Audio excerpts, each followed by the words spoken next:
everybody, this is Mr. Rodriguez coming at you for another one of our daily activities. Today we're going to be working on the activity for April 15th, 2020, making fuel. As always, I hope this video is reaching you in good health and good spirits. I hope you're staying positive while we're practicing all of our social distancing and all that kind of stuff. Okay, let's jump right into it. What I want you to do is, using household materials, experiment making different kinds of fuel. See which combination produces the largest reaction. So again, right, I do understand that we're in a very particular kind of situation right now. You may not have some of these materials that I'm going to be talking about in this introduction video, but that's okay. Because I'm attaching a video to this introduction that's going to be showing me going through a lot of various combinations and showing you what some of these chemical reactions actually look like. So if you can't do it on your end, don't feel bad. Don't feel like you got to go to the store and pick up some additional vinegars and baking sodas and things like that. So, but all right. What I am looking for you, once you've completed this or watched the video after this introduction, is what I want you to do is provide 3 to 4 sentences of your findings. What seemed to work and what didn't work. And what does this activity have to do with the fuel and gasoline that we put in our own cars? Have a little bit of blurb, one short sentence about how that's kind of tied in. Okay, so some of the potential materials that you could be using for this experiment. For our solids, you can be using things like baking soda, antacid tablets, TUMS, or mentos. Some of our liquids could be soda, diet soda, water, vinegar. I do recommend using our diet soda over regular soda just because it's going to be a lot more efficient when it comes to cleanup time. Now, when we do this experiment, it's very, very important, right? First and foremost, we have to make sure that we're asking permission, right, from our parent or guardian. That's whether it's okay if we're going to be going outside, right, to perform this experiment. Again, right, we're practicing our safe social distancing kinds of things.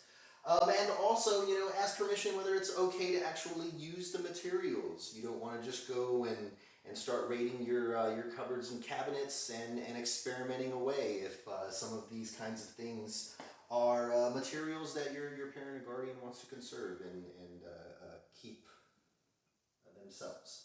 Also, make sure that we're staying clean, right? Again, make sure that we're doing this activity outside. You don't want to be in the kitchen or the living room where potential messes can happen once these chemical reactions start happening. And also, the clothes that we're wearing, wear some old clothes or some clothes that you don't mind getting dirty once you start getting into this activity. And also, most important above anything, make sure that we're staying safe. Okay, once these reactions start happening, make sure that we're standing back, standing away, and protecting our eyes. We're not leaning over whatever kinds of materials that we're going to be experimenting with. Staying safe, always the most important thing. And so the science behind it, right? What actually is going on with these reactions? Here at my house, what I have is a vinegar and baking soda. So if we use the scientific names for each one of these compounds, vinegar is actually a solution of acidic acid mixed with water, H2O, right? And baking soda is sodium bicarbonate. And so this acid and base, once we've put these two together, have a chemical reaction. And because of the law of conservation of matter, right, we're not losing anything from this reaction, right? All of these elements and chemicals are basically just getting rearranged into new chemicals. Those new chemicals are sodium acetate, water, and carbon dioxide, which is that reaction that we're going to be seeing in the second part of my video.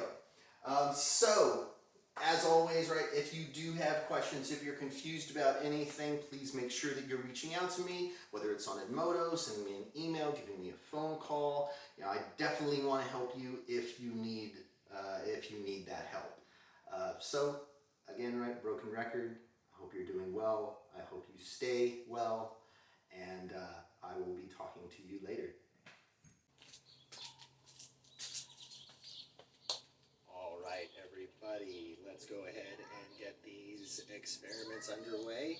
As you can see, I have my protective glasses here. Let me get them on, and let's see these reactions happen here. So, first I have a mixture of water and antacid tablets, a whole tablet here. Toss in and let's see what happens.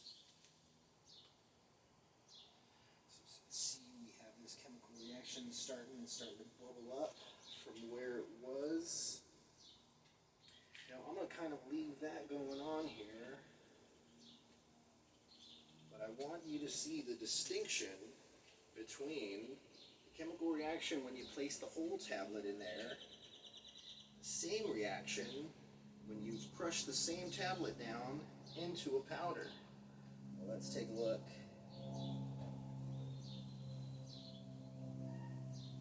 Now, as you can clearly see, we have a much faster reaction that's going on right now here with a crushed tablet rather than a whole one.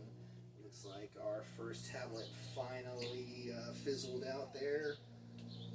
Let's take a look at what that antacid tablet would do if it's combined with some soda. Alright.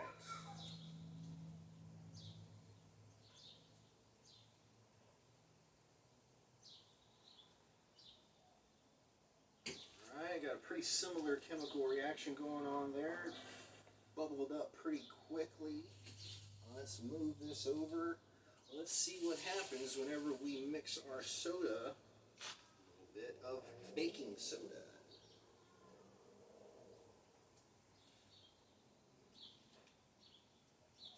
Alright, we see a slower reaction happening. Alright, it's bubbling up. Not quite as good as this first one though.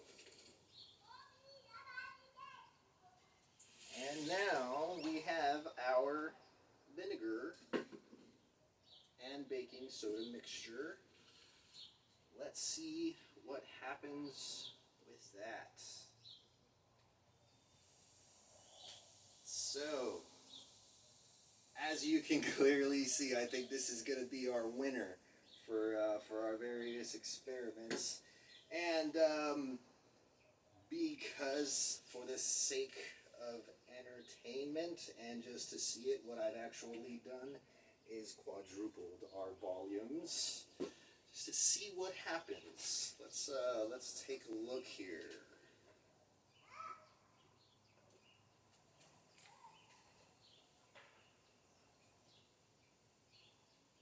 Maybe not quite the reaction that I was expecting.